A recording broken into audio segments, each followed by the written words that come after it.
স্বাগতম সবাইকে। আজ আমি এসেছি কুয়াকাটা সমুদ্র সৈকতের পশ্চিম দিকে ফাতরার চরে। চলুন শুরু করা যাক আজকের ভিডিও।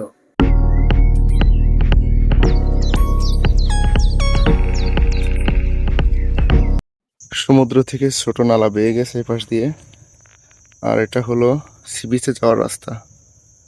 বাংলাদেশের দক্ষিণ পশ্চিম উপকূলে বঙ্গোপসাগরের কোল ঘেঁষে অবস্থিত এক অনন্য প্রকৃতি ফাতরার চর। কুয়াকাটা সমুদ্র সৈকতের আদতে অবস্থিত এই চর প্রকৃতি প্রেমীদের জন্য এক শান্ত সবুজ আশ্রয়। আমরা এখন পাথরার বন পার হয়ে আমরা এখন সি বিচের পাশে চলে আসছি। কাদাযুক্ত পথ। চলো চলো।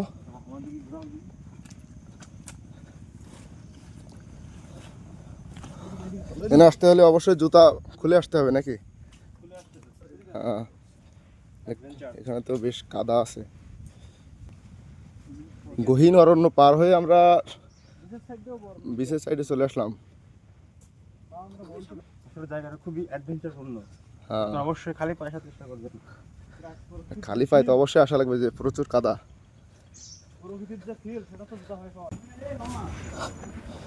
এখানে রাত্রে হয়তো পানিতে এসে ভরে যায়, জন্য কাদা হয়ে থাকে। সুন্দরবনের আদলে কিছুটা। আপনারা একটা জিনিস দেখলে খুবই অবাক হবেন, সেটা হচ্ছে যে সাইবেরিয়া থেকে অতিথি পাখি এই কুয়াকাটায় আসে। ঠিক ওই যে দেখেন, জুম করে দেখাও, ওই যে অতিথি পাখি। দৃশ্যটা আসলে খুবই সুন্দর। আপনারা কুয়াকাটায় না আসলে মনোমুগ্ধকর দৃশ্যটা দেখতে পারবেন না। এবং এখানে অনেক সুন্দর সুন্দর কাঁকড়া, বিভিন্ন রঙের কাঁকড়া। শীত এলেই বাংলাদেশের উপকূলে শুরু হয় এক নীরব উৎসব। হাজার হাজার কিলোমিটার পাড়ি দিয়ে দূর দেশের আকাশ থেকে নেমে আসে একদল রঙিন ডানাওয়ালা অতিথি। ফাতরার চর তখন রূপ নেয় অতিথি পাখিদের নিরাপদ আশ্রয়।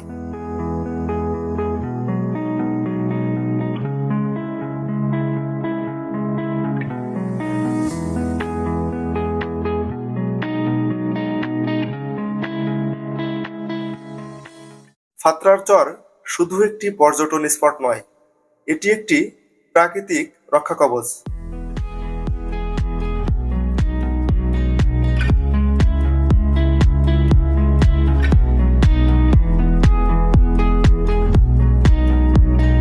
ফাতরার চর অবস্থিত পটুয়াখালী জেলার কলাপাড়া উপজেলায়, কুয়াকাটা সমুদ্র সৈকতের পশ্চিম দিকে। আমরা এখন সি বিচ থেকে আমরা গন্তব্যের দিকে যাচ্ছি। চারিপাশে শুনশান, নীরবতা, পাখির ডাক, সব মিলে সুন্দর একটা পরিবেশ। হ্যাঁ, আমরা সকালবেলার দিকে আসছি তো। এখানে দর্শনার্থীরা আসে বিশেষ করে বিকালের দিকে। আমরা কুয়াকাটায় যেহেতু 2 দিন, তো আমরা ওই দিকে আমরা কভার করা হয়ে গেছে। এখন আমরা এদিকে এই বনের দিকে আসলাম আজকে, এবং আজকে আমরা রওনা দেবো ইনশাল্লাহ। পাথরার বন, পাথরার চর। হ্যাঁ, এটা হচ্ছে সুন্দরবনের আদলে কিছুটা ভিতরে। অনেকে জানে এটা সুন্দরবন বলে, অনেকে সুন্দরবন বলে, তবে এটা হচ্ছে মেইন নাম হচ্ছে পাথরার চর, পাথরা বন।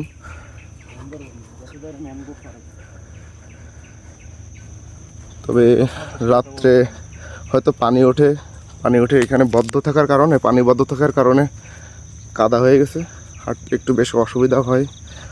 এর ভিতরে আসতে চাইলে অবশ্যই জুতাটা হাতে করে নিয়ে হাঁটতে হবে। পাথরার বনের সব থেকে ভয়ঙ্কর রাস্তা হচ্ছে এটা, এই যে কাদা, প্রচুর কাদা, এবং এই যে আশমূল বলে এটাকে। এটা দেখে শুনে হাঁটতে হবে, নাহলে ব্যথা পাওয়ার চান্স। আমাদের পাথরার চরে আসার যে ট্যুর গাইড, তিনি বলছেন যে 20 থেকে 30 মিনিট আমাদের সময় দিছে তার ভিতরে ঘুরে দেখার জন্য। অবশ্যই 20 থেকে 30 মিনিটের বেশি সময় লাগার কথা না।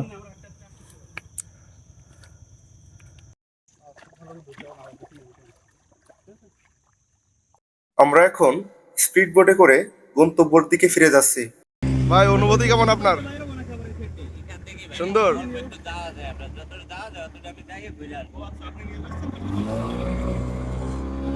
তোমার অনুভূতি কেমন? দারুণ দারুণ। সুন্দর। আমার উচিত একবার কুয়াকাটা আসা। ইনশাআল্লাহ ইনশাআল্লাহ। তুই তো বলে ফিলা চলে গেছিস।